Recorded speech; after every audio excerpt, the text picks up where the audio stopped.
અમદાવાદ શહેરના વાતાવરણમાં પણ પલટો આવ્યો છે। મણિનગર ઇસનપુર સહિતના વિસ્તારોમાં પલટો આવ્યો। શહેરના અનેક વિસ્તારોમાં વાદળછાયું વાતાવરણ જોવા મળ્યું। વાદળછાયા વાતાવરણ વચ્ચે કેટલાક વિસ્તારોમાં છાંટા પણ પડ્યા।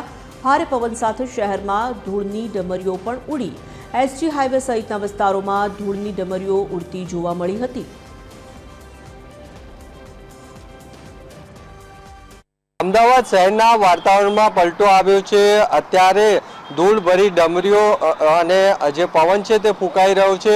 વહેલી સવારે પણ અમદાવાદના કેટલાક વિસ્તારમાં આજે વરસાદ અને જે પવનની ગતિ છે તે વધારે હતી, જેના કારણે ધૂળની ડમરીઓ છે તે સવારે પણ ઉડતી જોવા મળી હતી। અત્યારે પણ શહેરના અલગ અલગ વિસ્તારમાં આ પ્રકારે જે વાતાવરણ છે તેમાં પલટો છે તે આવ્યો છે અને ધૂળની ડમરીઓ સાથે ધીમી ધારે વરસાદ છે તે પડતો જોવા મળી રહ્યો છે।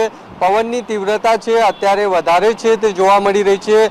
મહત્વનું છે કે હવામાન વિભાગે 18 થી 20 તારીખ દરમિયાન રાજ્યના અલગ અલગ વિસ્તારમાં વરસાદની આગાહી છે તે કરી છે અને માવઠા થવાની પણ શક્યતા છે તે વ્યક્ત કરી છે, જેમાં ઉત્તર ગુજરાત, સૌરાષ્ટ્ર, કચ્છ સહિતના કેટલાક વિસ્તારમાં માવઠાની આગાહી કરી છે। ત્યારે અમદાવાદમાં પણ આજ સવારે વહેલી સવારે ધીમી ધારે વરસાદને અત્યારે પણ એસજી હાઈવે સહિત અમદાવાદના અલગ અલગ વિસ્તારમાં ધીમી ધારે વરસાદ અને પવન ફૂંકાતો જોવા મળી રહ્યો છે।